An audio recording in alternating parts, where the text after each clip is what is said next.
एक सांगते, सरकारच्या जाहीरनाम्यामध्ये आमचा पहिला शब्द आहे शेतकऱ्यांची कर्जमाफी करणार.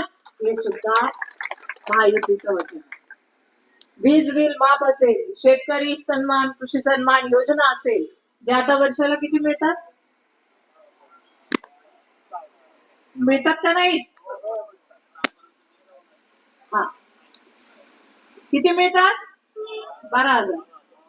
मग आता किती होणार आहे? 15 होणार आहे. तर माझी लाडकी बहीण योजनेमध्ये ताईंनी सांगितलंच आहे, आम्ही जिथं जातो तिथं चर्चा सध्या लाडक्या बहिणीचीच आहे.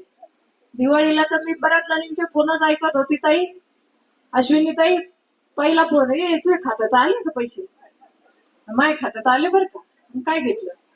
बघा, महिलांसाठी किती आनंदाचा तो दिवस असतो. पासबुक मध्ये, मेसेज मध्ये, फोन मध्ये, अरे पैसे जमा झाले.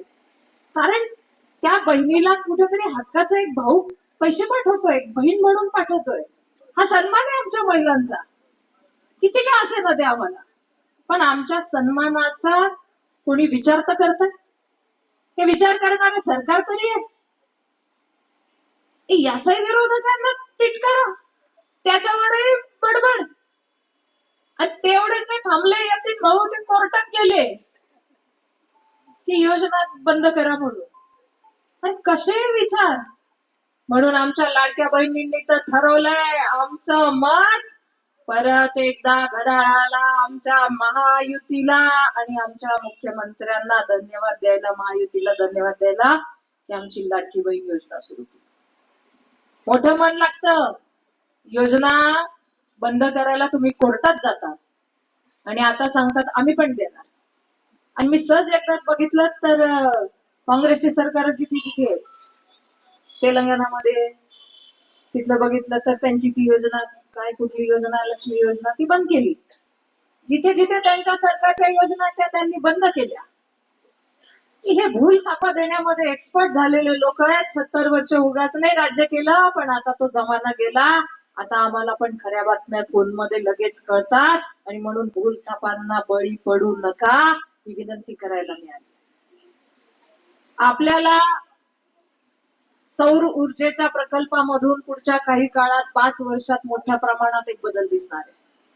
विजेचे प्रश्न हाताळण्यासाठी सरकारने हा निर्णय घेतला, केंद्र सरकारने, की सौर वीजचा वापर जास्तीत जास्त केला तर याच्यावर सोल्युशन तयार होईल. इतके वर्ष बघा, या देशाला असा विचार करणारा नेतृत्वच मिळालं नाही दुर्दैवाने. करोना व्हॅक्सिनचं उदाहरण मी देते की व्हॅक्सिनचा विषय निघाला तरी सायंटिस्टला बोलून घेतलं पंतप्रधानांनी, सांगितलं आपल्या देशाला महामारीने ग्रासलंय, व्हॅक्सिन तयार करा. सायंटिस्ट, डॉक्टर्स म्हणले साहेब आपल्याकडे तर व्हॅक्सिन येत नाही, आपल्याकडे घेऊन यायला लागतं बाहेरून. है ना संभव? बाहेरच्या देशातून घेऊन यायला लागतं. का बरं म्हणे? नाही, आपला देश बनवत नाही, आपल्याकडे घेऊन येतात आणि देतात आणि गावाकडे द्यायला तर फार मग 9 काका 10 महिने लागतात. घाबरले होते सगळे. मी साक्षीदार आहे या घटनेची, मी स्वतः बघितलंय म्हणून हिमतीने बोलते. हिमतीवान आमचा कर्तृत्ववान नेता असतो तेव्हाच असा देश घडतो. घाबरले आणि म्हटलं की नाही झालं तर काय करणार, बनवायला घेतले, नाहीच बनली तर. पंतप्रधानांनी एकच वाक्य सांगितलं, तुम्ही बनवायला सुरुवात करा, अयशस्वी झाले तर ते खापर माझ्यावर फोडा, पण यश मिळालं ते तुमचं असेल, या माझ्या देशाच्या सुरक्षेसाठी तुम्ही करा. आणि झालं, त्याचा रिझल्ट आला, सक्सेस झालो. आज भारत देश 100 पेक्षा जास्त देशांना व्हॅक्सिन देणारा देश झाला. 150 पेक्षा जास्त देशांना आम्ही उपकरणं पोहोचवली, मेडिसिन पोहोचवले, व्हॅक्सिन पोहोचवले. भारताची प्रतिमा उंचावली आहे. आज दुसऱ्या देशांमध्ये गेल्यावर भारताची ओळख एक भारतीय म्हणून चांगल्या सन्मानाने व्हायला लागली. याला कारण आहे आपल्यामध्ये ती क्षमता आहे, पण ती क्षमता निर्माण करण्यासाठी आपल्याला नेतृत्व पाहिजे. संकट काळात ते नेतृत्व आपल्याला सारखं सांगत होतं की हाच तो आत्मनिर्भर भारत आहे, तुम्ही काम करा, आपण सरकार म्हणून सगळे बरोबर आहे. हे एकट्या सरकारचं काम नाही. 220 कोटी व्हॅक्सिनेशन देणारा भारत हा फक्त सरकार नाही, तर तुम्ही आम्ही मिळून सगळ्यांनी केलेल्या क्रयशक्तीचा परिणाम आहे. आणि ही एकजूट आपल्यामध्ये राहावी यासाठी आपण सगळ्यांना विनंती करतो. उदाहरणं खूप आहेत, परंतु एवढीच विनंती करते की आपल्या निफाडला पुढे घेऊन जायचं असेल तर काकांशिवाय पर्याय नाही. विकासाला पुढे घेऊन जायचं असेल तर हक्काचं माणूस आपलं विधानसभेत पाठवायचं ठरवलंय आणि त्यासाठी तुम्ही आम्ही एकत्रपणे परवाच आलाय मतदान 2च दिवस म्हणजे 2 पण दिवस नाही राहिले पण आपल्याला मात्र सगळ्यांना फोन करून पोहोचून नातेवाईकांना सांगून आमच्या महिला भगिनी तर लाडक्या बहिणी तर कामाला लावून दिल्या लाडक्या बहिणींनी ठरवलंय 50% ताईंनी सांगितलंच की एसटी मध्ये पण प्रवासाला भागवत बाबांनी सांगितलं की सूट मिळते त्याचं एक उदाहरण देईल फक्त आणि थांबेल मी एका कार्यकर्त्याच्या घरी एक दिवस रात्री जेवणाला थांबली साधारण परिस्थिती मी निघाली आणि ती म्हणली की ताई धन्यवाद म्हटलं का ग म्हणे ताई की मी सर्व्हिस करते आणि कंपनीत आताच लागली मग म्हटलं मग तर म्हणे ताई काही नाही वडिलांना मदत मिळावी म्हणून मी पण नोकरी करते म्हटलं मग काय फायदा झाला तर म्हणे की मी पगार कमी आहे पण मग बसनी जावं लागतं आणि बसला जायला जवळपास माझे 4,000 रुपये खर्च होतात येऊन जाऊन महिन्याला म्हटलं मग पण म्हणे ताई खूप चांगला निर्णय झाला आता ते 50% माझे वाचतात आणि मी 2,000 माझ्या वडिलांच्या खिशात जास्तीचे देते त्याचा आनंद मला येतो की मी माझ्या वडिलांना मदत करते हे उदाहरण खूप छोट आहे पण ते मनाला भावलेलं उदाहरण आहे एखाद्या कुटुंबामध्ये एवढा बदल घडत असेल तर नक्कीच ही योजना म्हणजे सरकारने चालवलेली ही छोटी छोटी अर्थव्यवस्था आमच्या लाडक्या बहिणींच्या अकाउंटला पैसे 500 रुपये आले 1500 आले पण ही शेजारची जी दुकानं दिसतात ना छोटी छोटी या छोट्या छोट्या दुकानांमध्ये अर्थव्यवस्था चालू आहे कोणी मिठाई घ्यायला येईल कोणी किराणा दुकानात जाईल कोणी मुलांच्या शिकवणीला देईल ग्रामीण अर्थव्यवस्था चालू झाली लगेच एकच्या ऐवजी दुपटीने 2नी 3नी आणि ही अर्थव्यवस्था वाढते तेव्हा आमचा पण हा व्यवसाय व्यापार वाढतो आणि आपोआप त्या शहराचं अर्थकारण वाढायला लागतं आणि हेच अपेक्षित आहे ईज ऑफ डुईंग मध्ये गव्हर्नमेंट काम करतं म्हणजे काय तर तुमच्या जवळ त्या सुविधा पोहोचायला लागल्या कोणी विचार केला होता का 2014 पूर्वी या फोन मधून पैसे भरता येणार आहे केला होता नाही तेव्हा विरोधकांनी मोदीजींवर टीका केली होती की काय करणार आहे अकाउंट उघडून एवढे सगळे काय करणार आहे आणि तेच लोक आता फोन मधून फोन पे करून पोरांच्या हॉस्टेलला पैसे पाठवत आहेत सांगायचा मुद्दा हाच की आपलं नेतृत्व जर सक्षम असेल देशाला विकासाच्या दिशेने घेऊन जात असेल तर त्याला कष्ट करायला पण तर वेळ द्याल की नाही त्याला पण साथ द्याल की नाही त्याला पण तर ती संधी द्याल की नाही नुसतं 5 वर्षात काही होत नसतं मला माहितीये की जेव्हा एखादा रूट आपण पकडला त्या रूटनी जेव्हा जायला लागतो जेव्हा प्रॅक्टिस होते ते काम पटकन होतं तुम्ही पण गाडी चालवली एखाद्या रूटला गेले इथून सुरगाण्याला एकदाच गेले तर तो रस्ता तसा लगेच नाही कळत पण 4-5 वेळा गेले की तुम्हालाही कळतात अरे इथे इथून वळायचंय इथून जायचं आणि मग 5व्या वेळेस नक्कीच तुम्ही थोडे लवकरच पोहोचतात कारण तो अनुभव आलेला असतो म्हणून राजकारणात अनुभवाला फार महत्व आहे म्हणून मी विनंती करते की अनुभवी आपल्या हक्काचे आणि आपल्या सगळ्यांच्या मदतीला धावून देणारे काका त्यांच्यासाठी आपण सगळ्यांनी एकजुटीने त्यांच्या पाठीशी खंबीरपणे त्यांना साथ द्यावी त्यांनी आतापर्यंतची जी विकास कामं केली प्रत्येक गावात आहे यादी पण आहे माझ्याकडे कुठे असं गाव नाही की तिथे काम नाहीये जल जीवन मिशन योजना असेल आवास योजना असेल या योजना तर आहेतच त्याच्या व्यतिरिक्त त्यांनी प्रत्येक गावात त्या निधीतून सुद्धा काम उभं केलेलं आहे राज्य सरकारच्या केंद्र सरकारच्या आता मात्र भविष्यातही ते काम करून घ्यायचंय आणि महत्वाचं म्हणजे आपला ड्रायपोर्टचा प्रश्न मार्गी लावायचा म्हणून मला हक्काचे काका निवडून द्या एवढी विनंती करते राहिले दिवस 2 खरं सगळ्यांना कोण निवडून आणायचं कोण दिलीप काका तुम आगे बढ़ो दिलीप काका तुम आगे बढ़ो धन्यवाद जय हिंद जय महाराष्ट्र जय भारत धन्यवाद ताई आता यानंतर माननीय काकांना विनंती करतो आपण आपलं मनोगत व्यक्त करा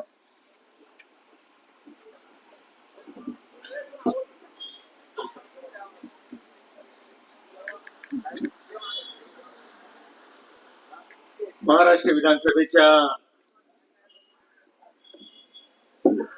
होऊ घातलेल्या निवडणुकीच्या निमित्ताने ज्यांनी आत्ताच या ठिकाणी मनोगत व्यक्त केलं अशा भारत देशाच्या माजी केंद्रीय मंत्री आमच्या भगिनी सौ भारतीताई पवार, त्याचप्रमाणे या कार्यक्रमाला उपस्थित असलेले निफाड तालुका राष्ट्रवादी काँग्रेस पक्षाचे अध्यक्ष राजेंद्रजी ढोकळे, आमचे सहकारी भागवत बाबा गोरस्ते, भारतीय जनता पार्टीचे युवा नेतृत्व यतीन भाऊ कदम, त्याचप्रमाणे प्रतापप्पा मुघल, अश्विनताई मोगल, वंदनताई खापरे, नाना पाटील भंडारे, जगन्नाप्पा कुटे, विठोबाराजी फडे, सचिन मोगल, भूषणजी घनवटे, विजय अवसरकर, सदाशिव अप्पा शेवकर, कृष्णा तिडके, डॉक्टर चौधरी, बाजीराव पाटील भंडारे, अशोकप्पा भंडारे, दगुअप्पा जाधव, अनिलजी गोरस्ते, धनंजय भंडारे, रामनाथ पाटील भंडारे, चंद्रकांत राका, सुरेश मोरे, गुलाबराव काळे, दीपक वाघ, संदीप कातकाडे, सुदाम तात्या जाधव, भाऊसाहेब अप्पा भंडारे, नारायण पोटे, आदेश सानप, तर उपस्थित असणाऱ्या या पंचकृषीतून आलेले सर्व माझे वडीलधारी मंडळी, तरुण सहकारी मित्रांनो, या ठिकाणी सर्वच वक्त्यांची भाषणे या ठिकाणी झाली आणि भारतीताईंनी आता या ठिकाणी सांगत असताना त्यांनी केलेली 5 वर्षातली कामं ही अतिशय महत्वाची होती. कारण ताई जेव्हा खासदार झाल्या त्यावेळेला देशामध्ये सरकार पण मोदी साहेबांच्या नेतृत्वाखाली त्या ठिकाणी होतं. आणि पहिल्या 2-2.5 वर्षामध्ये खासदार म्हणून त्या ठिकाणी काम केलं आणि मंत्री म्हणून ज्यावेळेस काम करायची वेळ आली ते पण 2 वर्ष ज्यावेळेस ताईंशी बोलणं व्हायचं, सातत्याने भारत देशामध्ये महाराष्ट्र राज्य सोडून त्यांना बाहेर फिरावं लागायचं. तर मोदी साहेबांच्या हाताखाली काम करणं एवढं सोपं नाही, ते त्यांनी वारंवार त्या ठिकाणी बोलून दाखवलं. मी सुद्धा एक सर्वसामान्य कुटुंबात जन्म घेतलेला कार्यकर्ता, परंतु या निफाड तालुक्याच्या विकासासाठी जे जे करता येईल ते करण्याचा त्या ठिकाणी प्रयत्न केला. 10 जून 1999 राष्ट्रवादी काँग्रेस पक्षाची स्थापना झाली. त्या दिवसापासून आज तागत ताई राष्ट्रवादी काँग्रेस पक्ष आणि घड्याळ निशाणी एवढंच आपल्याला त्या ठिकाणी माहिती आहे. पण त्या दृष्टिकोनातून जे जे म्हणून काही करता येईल या तालुक्यासाठी, या जिल्ह्यासाठी करण्याचा त्या ठिकाणी प्रयत्न केला. हा तालुका सुजलम सुफलम व्हावा हा उद्देश या ठिकाणी डोळ्यासमोर होता आणि तो उद्देश डोळ्यासमोर ठेवून जे काही करता येईल ते करण्याचा प्रयत्न त्या ठिकाणी केला. सहकार्याच्या माध्यमातून अनेक संस्था त्या ठिकाणी स्थापन केल्या. स्वर्गीय अशोकराव बनकर नागरी सहकारी पतसंस्था असेल, भीमाशंकर ग्रामोदय शिक्षण संस्था असेल, शरदचंद्र पवार कृषी उत्पन्न बाजार समिती असेल, वेगवेगळ्या संस्थेच्या माध्यमातून जे जे माझ्या शेतकऱ्यांसाठी, व्यापाऱ्यांसाठी, कामगारांसाठी, माता भगिनींसाठी जे करता येईल ते करण्याचा निश्चित त्या ठिकाणी प्रामाणिकपणे प्रयत्न केला. सप्तशृंगी महिला पतसंस्था सुद्धा महिलांसाठी त्या ठिकाणी स्थापन केली. मग अशा परिस्थितीमध्ये सर्वच वक्त्यांची भाषणे या ठिकाणी झाली. अवघी 48 तास या ठिकाणी शिल्लक राहिलेले आहेत. सर्व कार्यकर्त्यांनी एक एक दिवस, एक एक क्षण, एक एक मिनिट खूप महत्वाचा आहे. कारण शेवटचे 48 तास काही आमूलाग्र बदल त्या ठिकाणी घडू शकतात आणि निश्चितपणे एक महायुतीचा उमेदवार म्हणून मी आपल्या सर्वांच्या समोर त्या ठिकाणी उभा आहे. हे सर्व सांगत असताना या महायुती सरकारने जे जे काही निर्णय घेतले, ताईंनी कोरोनाच्या संदर्भात या ठिकाणी सांगितलं. ताई, तुम्हाला मला माहिती आहे कोरोना जेव्हा सुरू झाला त्यावेळेला संपूर्ण राज्य काय देश, या देशाचे प्रधानमंत्री आदरणीय मोदी साहेबांनी हा देश लॉकडाऊन मध्ये जावा लागला आणि त्यावेळेला इंजेक्शन सुद्धा मिळत नव्हते. अशा परिस्थितीमध्ये या नाशिकमध्ये एक सिन्नरला फॅक्टरी बंद पडलेली होती. तिचं लाईट बिल मोठ्या प्रमाणात थकलेलं होतं. परंतु अजितदादांना सांगितलं आणि तात्काळ 70-80 लाख रुपये बिल थकलेलं असताना सुद्धा ती कंपनी चालू करायला परवानगी दिली. त्यावेळेला आपल्याला गॅस सिलेंडर जो म्हणतो आपण, गॅस उपलब्ध व्हायचा आणि ते आपल्याला सर्व या तालुक्यामध्ये, जिल्ह्यामध्ये घेता आलं. या राज्याचे मुख्यमंत्री आदरणीय एकनाथजी शिंदे साहेब असतील, उपमुख्यमंत्री देवेंद्रजी फडणवीस साहेब असतील आणि तुमचे आमचे सर्वांचे नेते आदरणीय अजितदादा असतील, त्याचप्रमाणे ज्यांनी 15 वर्ष या जिल्ह्यामध्ये पालकमंत्री म्हणून काम केलं असे आमचे भुजबळ साहेब असतील, सर्वांनीच या जिल्ह्याचा, तालुक्याचा कशा पद्धतीने विकास करता येईल त्या दृष्टिकोन त्या ठिकाणी प्रयत्न केला. खरा अनुभव तर आपल्याला कोरोना मधला आहे. कित्येक माणसं आपल्याला त्या ठिकाणी सोडून गेले. आपण खूप प्रयत्न त्यांना केले त्यांना वाचवण्यासाठी. ज्या ज्या गोष्टी लागणार असेल ते देण्याचा शासनाने प्रयत्न केला. राज्य सरकार असेल, केंद्र सरकार असेल, त्यांच्या माध्यमातून जे काही लागणार असेल ते सर्व उपलब्ध करत असताना बेडची उपलब्धता करून दिली. त्यानंतर इंजेक्शन त्या ठिकाणी उपलब्ध करून दिले. तरी सुद्धा ही भयंकर अशी एखादा रोग जसा येतो त्याच पद्धतीने कोरोनाचा आजार या संपूर्ण महाराष्ट्रामध्ये आणि देशामध्ये आला. जेवढ्यांना त्या ठिकाणी औषधं मिळाली, काही पण भारतीय त्या ठिकाणी इंजेक्शन आम्हाला काही प्रमाणात मिळून देत होत्या. मी सुद्धा राज्य सरकारच्या माध्यमातून जेवढं शक्य असेल तेवढं इंजेक्शन उपलब्ध करून देत होतो. आणि या तालुक्यातील जनतेला जे काही औषधे आपण उपलब्ध करून दिले त्या माध्यमातून बऱ्याच जणांची प्राण त्या ठिकाणी वाचवता आले. हे सर्व सांगत असताना बाबांनी पण या ठिकाणी सांगितलं का ज्या गोष्टी घडून गेल्या. ताईंच्या प्रचारामध्ये आम्ही सातत्याने ताई 12 दिवस आपण त्या ठिकाणी फिरत होतो. त्यावेळेचं वातावरण खरोखर त्या ठिकाणी खराब होतं. शेतकऱ्यांच्या दृष्टिकोनातून एक अगोदरच गैरसमज त्या ठिकाणी झाला. कांद्याच्या संदर्भात निर्यात बंदी त्या ठिकाणी होती. शेतकरी अडचणीत आलेला होता.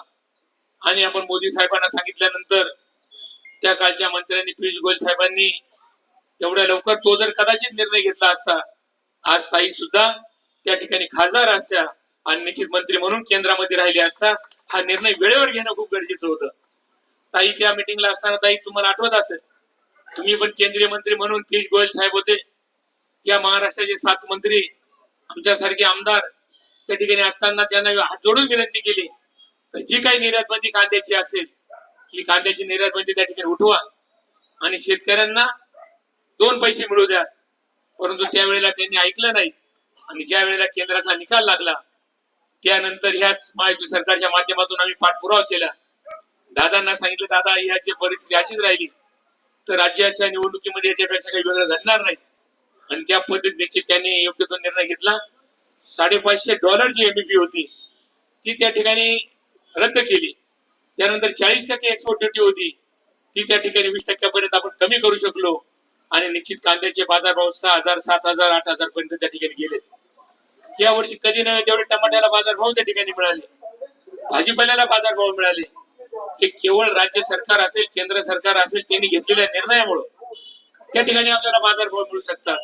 आणि हे सर्व करत असताना सरकार हे अतिशय महत्वाचं आहे. सरकारच्या मदतीशिवाय आपल्याला त्या ठिकाणी काही करता येत नाही. हे आम्ही त्या ठिकाणी जवळून बघितलं. कारण ह्याच तालुक्यामध्ये गेल्या 25-30 वर्षापासून 80% समाजकारण 20% राजकारण करत असताना जनतेच्या ज्या अडीअडचणी असतील त्या सोडवण्याचा प्रामाणिकपणे त्या ठिकाणी प्रयत्न केला. या मुख्यमंत्र्यांनी एक काम करत असताना मुख्यमंत्री माझी लाडकी बहीण योजना या ठिकाणी आणली. अश्विनताई असतील, खापरेताईंनी त्या ठिकाणी सांगितलं.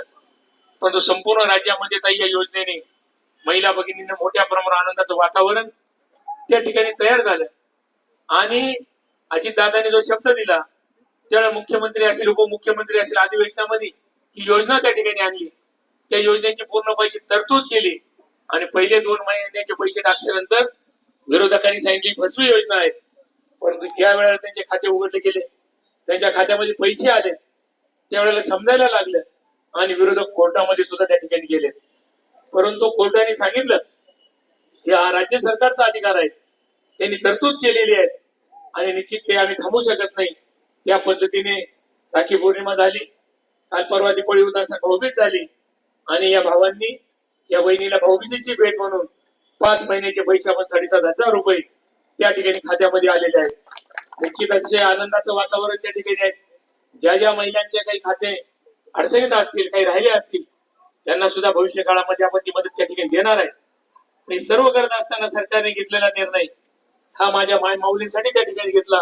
आणि अतिशय समाधानाचं वातावरण त्या ठिकाणी माय माऊलींमध्ये त्या ठिकाणी झालं. दुसरा मुद्दा ताई तुम्ही जो ड्रायफ्रूटच्या संदर्भातला घेतला, खरं तर त्याला खूप उशीर झाला. तुम्ही खूप प्रयत्न केले.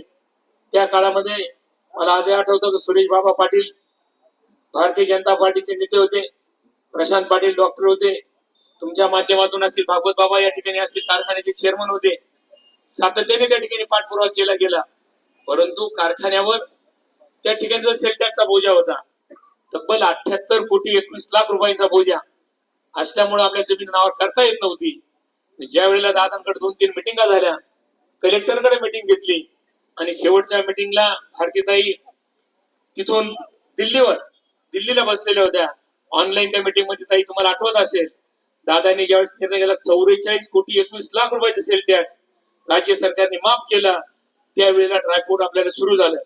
निश्चितच एक मार्ग निघत असताना त्यांनी सांगितलं जर राज्यातलं काही काम असेल तर ते दिलीपने बघायचं आणि केंद्राचं काम असेल तर भारतीताईने बघायचं. अशा प्रकारचे निर्णय त्या ठिकाणी अजितदादांनी दिल्यानंतर उरलेला जो बोजा होता तो दुसऱ्या जमिनीवर टाकला आणि निश्चित त्या जमिनीची खरेदी पण आज या ठिकाणी झालेली आहे. 100% राज्य सरकारने त्या ठिकाणी मदत केली. हा निर्णय हा केंद्र सरकारचा आहे. केंद्र सरकारच त्याच्यामध्ये मोठी गुंतवणूक करणार आहे. जवळजवळ 2 ते 2.5 हजार कोटी रुपयांची गुंतवणूक सुरुवातीच्या टप्प्यामध्ये होईल. 4 ते 5 हजार कार्यकर्त्यांना कामगारांच्या ठिकाणी काम मिळणार आहे आणि याच परिसरामध्ये तो ड्रायपोर्ट होत असल्यामुळे नाना पाटील त्यांना सांगत होतो की त्या शेजारी असलेल्या जमिनीचे बाजारभाव हे कोट्यवधी रुपयाचे बाजारभाव झाल्याशिवाय राहणार नाहीत. हे सुद्धा सगळ्यांनी लक्षात घेतलं पाहिजे. ज्या पद्धतीने पिंपळगावला बाजार समितीने जमीन घेतली, अवघी 3,51,000 रुपये एकरने आम्ही जमीन घेतली 12-13 वर्षापूर्वी आणि ती जमीन घेत असताना डेव्हलपमेंट झाली आणि आज त्या ठिकाणी 50 लाख 60 लाख 70 लाख 80 लाख 1-1 कोटी पर्यंत बाजारभाव त्या ठिकाणी गेलेले आहेत. त्याच पद्धतीने ड्रायपोर्ट झाल्यानंतर याचा फायदा फक्त निफाड तालुक्याला नाही तर संपूर्ण नाशिक जिल्हा असेल, उत्तर महाराष्ट्र असेल, त्याला त्या ठिकाणी फायदा झाल्याशिवाय राहणार नाही. त्या दृष्टिकोनातून आपल्या शेतकऱ्याचा कांदा असेल, टमाटा असेल, भाजीपाला असेल, जो मुंबईला त्या ठिकाणी जात होता तो डायरेक्ट या ठिकाणी कंटेनर येतील, इथूनच कंटेनर भरले की निघून जातील. एक एक योजना असते, ती योजना भविष्याच्या दृष्टिकोनातून खूप महत्वाची असते. तो निर्णय होत असताना ताईंनी या ठिकाणी उदाहरण दिलं. हा नाशिक जिल्हा फार विचारांचा जिल्हा आहे. स्वर्गीय यशवंतराव चव्हाण साहेबांना ह्याच नाशिक जिल्ह्याने बिनविरोध खासदार म्हणून त्या ठिकाणी दिलं आणि त्याची परतफेड म्हणून एचएलचा कारखाना या ठिकाणी दिला. आज एचएलला हजारो हेक्टर जमीन त्या ठिकाणी आहे. कितीतरी जवळ 11 ते 12 हजार त्या ठिकाणी कामगारांना त्या ठिकाणी काम मिळालं. त्याच पद्धतीने भविष्य काळामध्ये ड्रायपोर्टच्या संदर्भात चांगले काम होईल. त्यामुळे या परिसराचं नंदनवन झाल्याशिवाय त्या ठिकाणी राहणार नाही. हे सुद्धा आवर्जून आपल्या सर्वांना या ठिकाणी सांगतो. सरकार निर्णय घेत असताना अनेक निर्णय सरकारने या ठिकाणी घेतले. मुख्यमंत्री माझी लाडकी बहीणच्या बाबतीत या ठिकाणी बोललो, 1500 रुपये होते. त्यानंतर जर महायुती सरकार आलं तर ते 2100 रुपये करणार आहेत. 2100 रुपये केले तर 1 वर्षाला 25,200 रुपये त्या महिलेला त्या ठिकाणी मिळणार आहेत. तिचं जीवनमान उंचावण्यासाठी अतिशय महत्वाचा निर्णय या ठिकाणी महायुती सरकारने त्या ठिकाणी घेतला.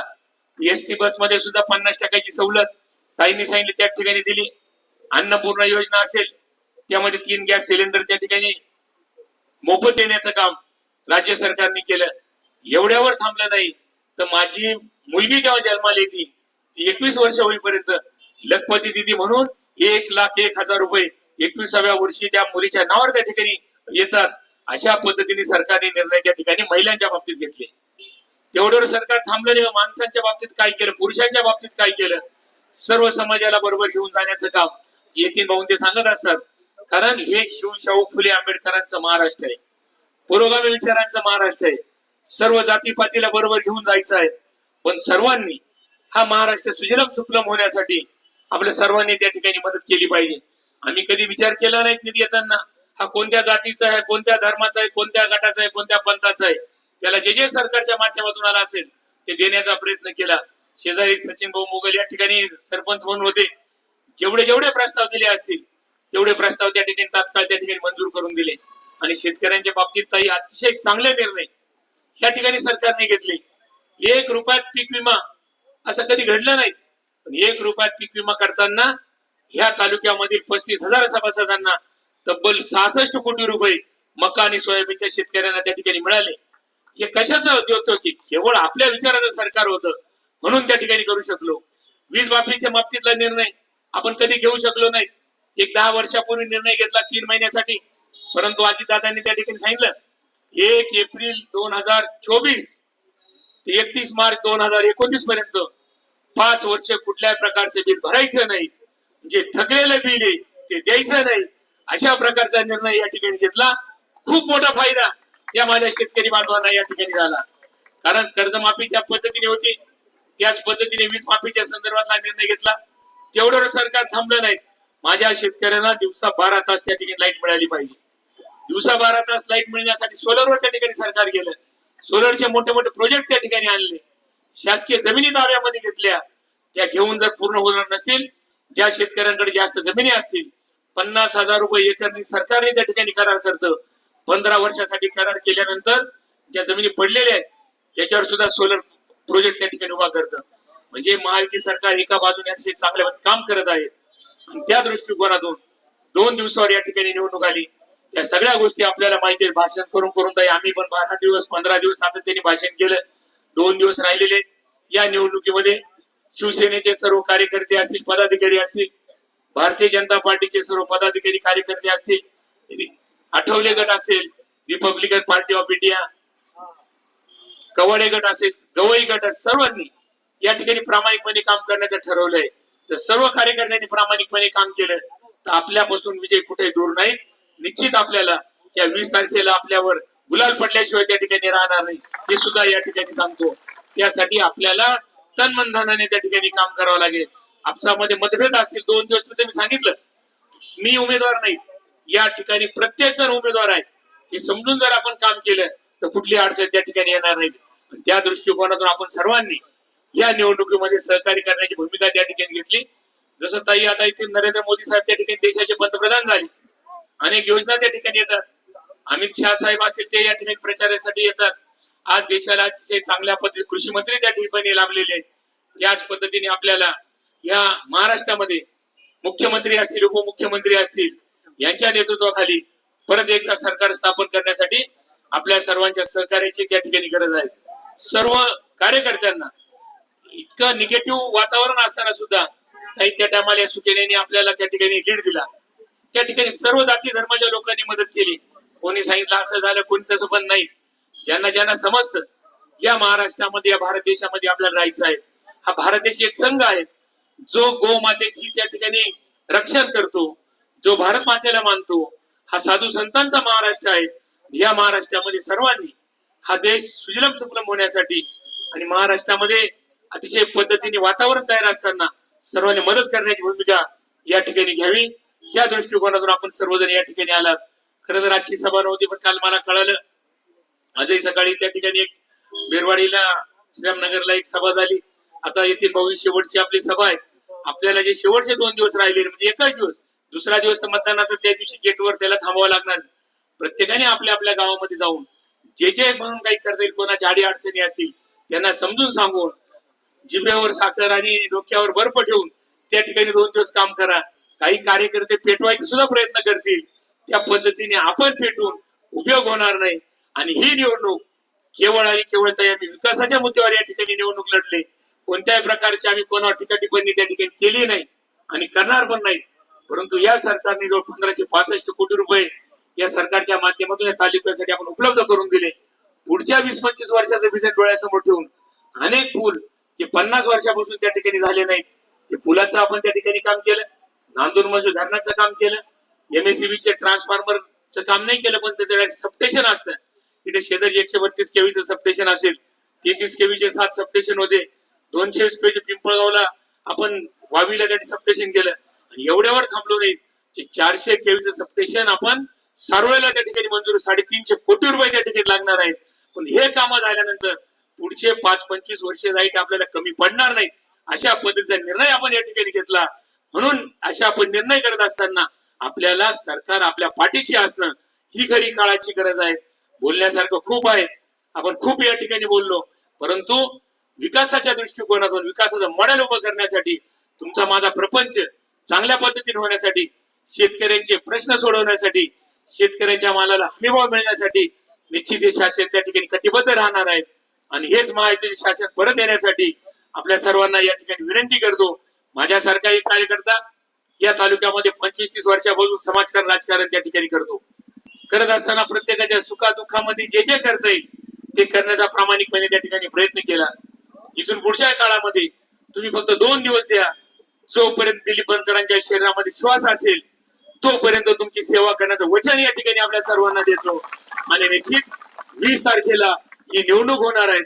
या 20 तारखेच्या निवडणुकीला घड्याळे चिन्ह आहे. ही महायुतीची सभा आहे. या महायुतीमध्ये सांगितलं कमळ पण आहेत, धनुष्यबाण पण आहेत आणि घड्याळ पण आहेत. आणि त्यामुळे या 20 तारखेला निवडणुकीमध्ये घड्याळ या चिन्हाच्या समोर बटन दाबून परत एकदा या तालुक्याची सेवा करण्याची संधी उपलब्ध करून द्यावी एवढीच विनंती करतो आणि माझे 2 शब्द संपवतो. जय हिंद, जय महाराष्ट्र. सर्वांनी 1 मिनिट बसून राहायचंय. आपल्या मान्यवरांबरोबर आपलं फोटो काढायचे. 2 मिनिटं बसून राहा सगळ्यांनी. फक्त